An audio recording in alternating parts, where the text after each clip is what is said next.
Hi all, ഇന്ന് നമ്മൾ quantitative ആപ്റ്റിറ്റ്യൂഡിലെ compound interest എന്ന പോർഷനാണ് ക്ലാസ് എടുക്കുന്നത്.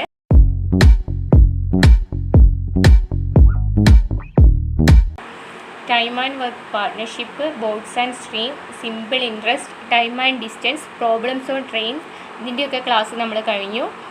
ഇനി കോമ്പൗണ്ട് ഇൻട്രസ്റ്റ് ആണ്. ഇതുവരെ ക്ലാസ് കേൾക്കാത്തവരുണ്ടെങ്കിൽ മുന്നത്തെ വീഡിയോസുകളൊക്കെ കാണുക. സബ്സ്ക്രൈബ് ചെയ്യാത്തവരുണ്ടെങ്കിൽ സബ്സ്ക്രൈബ് ചെയ്യുക. ഇന്നത്തെ ക്ലാസ് കോമ്പൗണ്ട് ഇൻട്രസ്റ്റ് ആണ്. അപ്പോൾ സിമ്പിൾ ഇൻട്രസ്റ്റ് എന്തായിരുന്നു? ഓരോ വർഷവും സെയിം എമൗണ്ട് ആയിരുന്നു കൂടിക്കൊണ്ടിരുന്നത്. കോമ്പൗണ്ട് ഇൻട്രസ്റ്റോ ഓരോ വർഷവും ഡിഫറെൻ്റ് എമൗണ്ട് ആയിരിക്കും. അതായത് ആദ്യത്തെ വർഷം നമുക്കൊരു ഇൻട്രസ്റ്റ് കിട്ടും. അത് നമ്മുടെ തുകയോട് കൂട്ടിയതിന് ശേഷം ആ കിട്ടുന്ന ടോട്ടൽ തുകയ്ക്ക് രണ്ടാമത്തെ വർഷം ഒരു ഇൻട്രസ്റ്റ് ഉണ്ടാവും. അങ്ങനെയാണ് കോമ്പൗണ്ട് ഇൻട്രസ്റ്റ്. ഓക്കെ, മനസ്സിലായെന്ന് വിചാരിക്കുന്നു. നമുക്കതിൻ്റെ ഫോർമുലയിലോട്ട് പോവാം. ഇനി കോമ്പൗണ്ട് ഇൻട്രസ്റ്റ് ഓരോ വർഷം കൂടുന്നതിനുള്ള ഇക്വേഷൻ എന്താണെന്ന് നോക്കാം. P into 1+R/100 whole raise to n, ഇതാണ് ഇക്വേഷൻ. ഇനി നമുക്ക് ക്വസ്റ്റ്യൻ തരിക ഒരു അർദ്ധവർഷത്തിലോട്ടാണ് കാണേണ്ടതെന്ന് തന്നിട്ടുണ്ടെങ്കിൽ നമുക്ക് equation P into 1+R/200 whole raise to 2 into n. അപ്പോൾ ഇവിടെ വ്യത്യാസം വന്നെങ്കിൽ അർദ്ധവാർഷികത്തിൻ്റെ കാണാൻ 200 വന്നിട്ടുണ്ട്, ഇത് എന്നിൻ്റെ കൂടെ 2 വന്നിട്ടുണ്ട്. ഓക്കെ, അതാണ് ഡിഫറെൻറ്റ് ഇക്വേഷനിലുള്ള. ഓക്കെ, നെക്സ്റ്റ് നമുക്ക് പാദവാർഷികമാണ് കാണേണ്ടതെങ്കിൽ അതിൻ്റെ ഇക്വേഷൻ എന്താണ്? P into 1+R/400 whole raise to 4 into n. ഇവിടെ എന്താണ്? 100ൻ്റെ പകരം 400 വന്നു, എന്നിന് പകരം 4n വന്നു. ഇതാണ് നമ്മുടെ കോമ്പൗണ്ട് ഇൻട്രസ്റ്റിൻ്റെ എമൗണ്ട് കാണാനുള്ള ഇക്വേഷൻ. ഓക്കെ, നെക്സ്റ്റ് വേണ്ടി നമുക്ക് കുറച്ച് ഷോർട്ട് കട്ട് നോക്കാം. അതായത് കോമ്പൗണ്ട് ഇൻട്രസ്റ്റ് ഒരു വർഷത്തോട്ട് കാണാനാണ് തന്നിട്ടുള്ളതെങ്കിൽ എന്താണ് ചെയ്യേണ്ടത്? 2 വർഷത്തോട്ട് കാണാനാണ് തന്നിട്ടുള്ളത്, എന്താണ് ചെയ്യേണ്ടത്? 3 വർഷം, 4 വർഷം, ഡിഗ്രി ലെവലിന് 4 വർഷം വരെയൊക്കെ ചോദിക്കാം. ഓക്കെ, അപ്പോൾ നമുക്ക് ഇക്വേഷൻ വെച്ച് നമുക്ക് ചെയ്യാം. ഇത് വേറൊരു സിമ്പിൾ മെത്തേഡാണ്. അതായത് നമ്മൾ പഠിച്ചു വെക്കേണ്ടത് 1 2 3 4, അത് കഴിഞ്ഞിട്ട് 1 3 6 1 4 1, അതിങ്ങനെ ഓർത്താൽ മതി. 1 2 1 3 3 1 4 6 4 1, ഇത് ഓർത്ത് വയ്ക്കണം. ഇത് മറന്നു പോകരുത്. ഇത് തെറ്റിപ്പോയിട്ടുണ്ടെങ്കിൽ നമ്മുടെ ആൻസർ തെറ്റും. അപ്പോൾ 1 ഇയറിലാണെങ്കിൽ ഇത് 1 2 ഇയർ 2 1 3 ഇയർ 3 3 1 4 ഇയർ 4 6 4 1, ഇത് ഓർത്ത് വെക്കണം. ഓക്കെ, നമുക്ക് ഇനി കുറച്ച് ക്വസ്റ്റ്യനിലോട്ട് പോവാം. ഒരാൾ 20,000 രൂപ 20% നിരക്കിൽ അർദ്ധവാർഷികമായി കൂട്ടുപലിശ കണക്കാക്കുന്ന ഒരു ബാങ്കിൽ നിക്ഷേപിക്കുന്നു. ഒരു വർഷം കഴിഞ്ഞ് അയാൾക്ക് എത്ര രൂപ തിരികെ കിട്ടും എന്നാണ് ചോദ്യം. നമുക്ക് നിക്ഷേപിക്കുന്ന തുക എത്രയാണ്? 20,000. എത്ര പെർസെൻറ്റേജ് ആണ്? 20%. R = 20%. P എന്ന് പറയുന്നത് 20,000. ഇനി നമുക്ക് എമൗണ്ട് കാണാനുള്ള ഇക്വേഷൻ പറഞ്ഞല്ലോ. P into 1+R/200 whole raise to 2 into n. അതെങ്ങനെയാണ്? അർദ്ധവാർഷികം എന്ന് പറഞ്ഞതുകൊണ്ടാണ് ഈ ഇക്വേഷൻ ഉപയോഗിച്ചത്. അപ്പോൾ നമ്മൾ ഇക്വേഷനിൽ സബ്സ്റ്റിറ്റ്യൂട്ട് ചെയ്യുന്നു.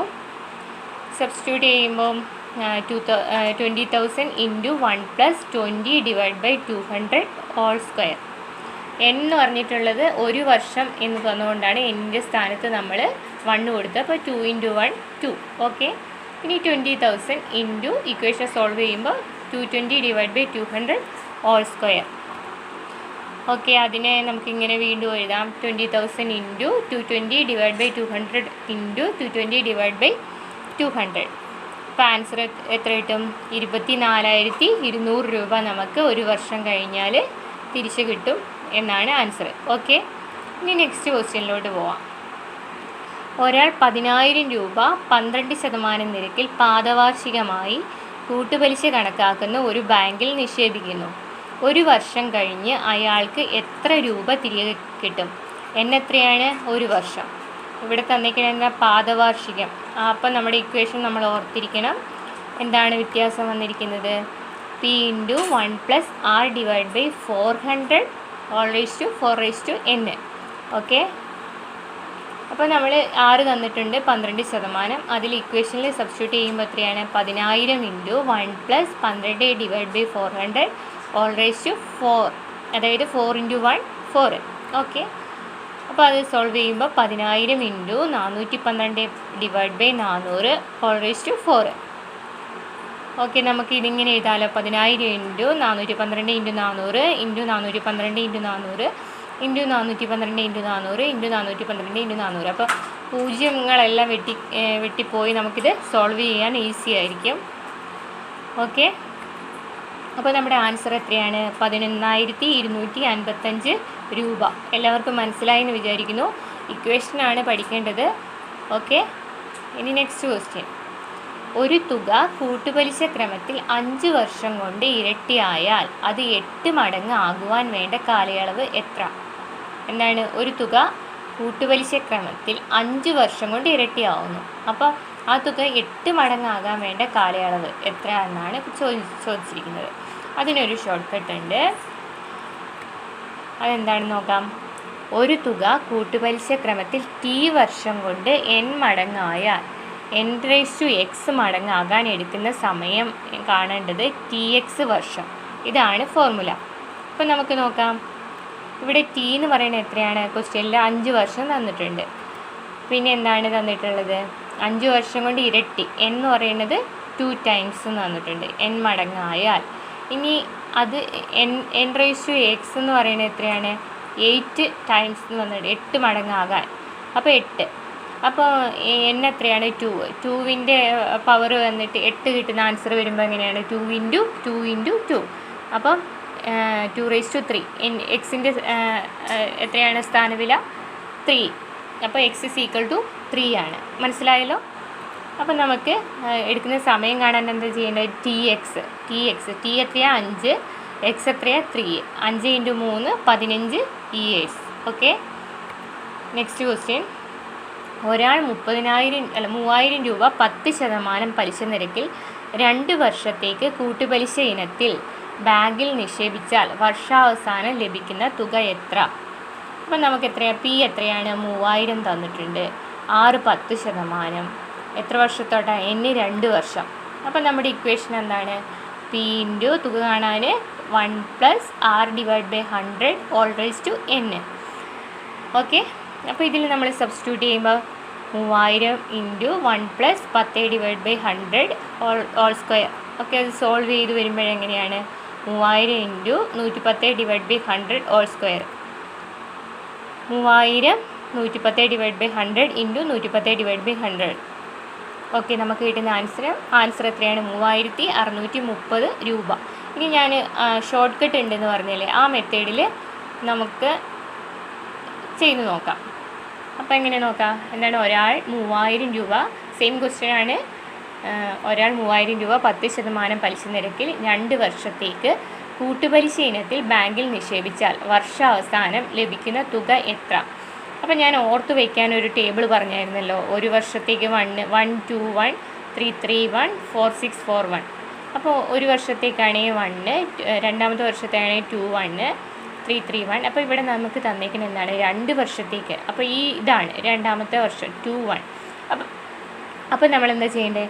അപ്പോൾ ഫസ്റ്റ് നമ്മൾ 2 എന്ന് എഴുതുക, പിന്നെ കുറച്ച് സ്പേസ് ഇട്ടിട്ട് 1 എഴുതുക. അതിന് ശേഷം ചെയ്യേണ്ടത് 10% പലിശ നിരക്കാണ്. അപ്പോൾ 3,000ൻ്റെ 10% എത്രയാണ്? 3,000 ഇൻറ്റു 10 ഡിവൈഡ് ബൈ 100. അപ്പോൾ 3,000ൻ്റെ 10% എത്രയാണ്? 300. പ്ലസ് പിന്നെ രണ്ടാമത്തെ 1 ഇൻറ്റു ഇനി ഈ 300ൻ്റെ 10%. 300ൻ്റെ 10% എത്രയാണ്? 300 ഇൻറ്റു 10 ഡിവൈഡ് ബൈ 100 30. അപ്പോൾ അത് കിട്ടുന്ന തുക എത്രയാണ്? 630. ഓക്കെ, ഇനി എമൗണ്ട് കാണാൻ ഈ 3,000ത്തോട് നമ്മുടെ ഈ കിട്ടിയിരിക്കുന്ന ഈ ആൻസർ ആഡ് ചെയ്യുക. 3,000 പ്ലസ് 630 3,630. ഓക്കെ, മനസ്സിലായെന്ന് വിചാരിക്കുന്നു. അപ്പം മുന്നേ ചെയ്ത ആൻസർ സെയിം അല്ലേ? നോക്കി, ഇതാ നമ്മൾ ഇക്വേഷൻ വെച്ച് ചെയ്തതിന് സെയിം ആൻസർ തന്നെ 3,630 ഇവിടെയും കിട്ടി. ഓക്കെ, ഇനിയിപ്പോൾ ഇവിടെ 3 വർഷത്തോട്ടാണ് ക്വസ്റ്റ്യൻ ചോദിച്ചിട്ടുള്ളതെങ്കിൽ നമ്മൾ എന്താ ചെയ്യുക? ഈ ടേബിൾ ഇതെടുക്കുക. ഈ ടേബിളിലെ മൂന്നാമത്തെ ലൈന്. അപ്പോൾ 3 3 1. അപ്പോൾ 3 3 1 ഇട്ടിട്ട് സ്പേസ് ഇടുക. എന്നിട്ട് 3,000ൻ്റെ 10% കാണുക. അത് കഴിഞ്ഞിട്ട് 300ൻ്റെ 10%, പിന്നെ കാണുന്നത് എന്താണ് 30ൻ്റെ 10%, അങ്ങനെ എഴുതുക. എന്നിട്ട് ആഡ് ചെയ്യുക. കിട്ടിയിരിക്കുന്ന ആൻസറിനോട് നമ്മുടെ തുക ആഡ് ചെയ്യുക. ഓക്കെ, ഇനി നെക്സ്റ്റ് ക്വസ്റ്റ്യൻ. കൂട്ടുപലിശയ്ക്ക് നിക്ഷേപിച്ച തുക 3 വർഷം കൊണ്ട് 25,000 രൂപയും 4 വർഷം കൊണ്ട് 30,000 രൂപയും ആകുന്നു എങ്കിൽ പലിശ നിരക്ക് എത്ര? 6 ചോദിച്ചിരിക്കുന്നത്. അതിന് നമ്മൾ മനസ്സിലാക്കി വെക്കേണ്ട ഒരു കാര്യമുണ്ട്. അതെന്താണെന്ന് നോക്കാം. അപ്പോൾ കൂട്ടുപലിശ പ്രകാരം P രൂപ, അതായത് തുക N വർഷം കൊണ്ട് A1 രൂപയും N+1 വർഷം കൊണ്ട് A2 രൂപയും ആകുന്നുവെങ്കിൽ പലിശ നിരക്ക് കാണാനൊരു ഇക്വേഷനുണ്ട്. അതെന്താണ്? A2 minus A1 into 100 divide by A1. ഈ ഇക്വേഷനും ഓർത്ത് വയ്ക്കുക, ഇതും ഇമ്പോർട്ടൻ്റ് ആണ്. അപ്പോൾ എന്താണ് ഇവിടെ തന്നിരിക്കുന്നത്? നമ്മുടെ N എന്ന് പറയുന്നത് എത്രയാണ്? 3 വർഷം. N+1 എത്രയാണ്? 4 വർഷം. അപ്പോൾ P എത്രയാണ് തന്നിരിക്കുന്നത്? 25,000 രൂപ. പിന്നെന്താണ്? 30,000 രൂപയൊക്കെയാണ് തന്നിരിക്കുന്നത്. ഓക്കെ, നമുക്ക് A2 A1 അത് കൊടുത്തു. 30,000 25,000 രൂപയും കൊടുത്തു. ഇനി നമുക്ക് ആൻസറിലോട്ട് പോവാം. ഓക്കെ, എങ്ങനെ ചെയ്യേണ്ടത്? ഇതിൽ A2 എത്രയാണ്? A2 എന്ന് പറയുന്നത് 30,000 രൂപ. A1 എത്രയാണ്? 25,000 രൂപ. A2 A1 into 100 divide by 25,000.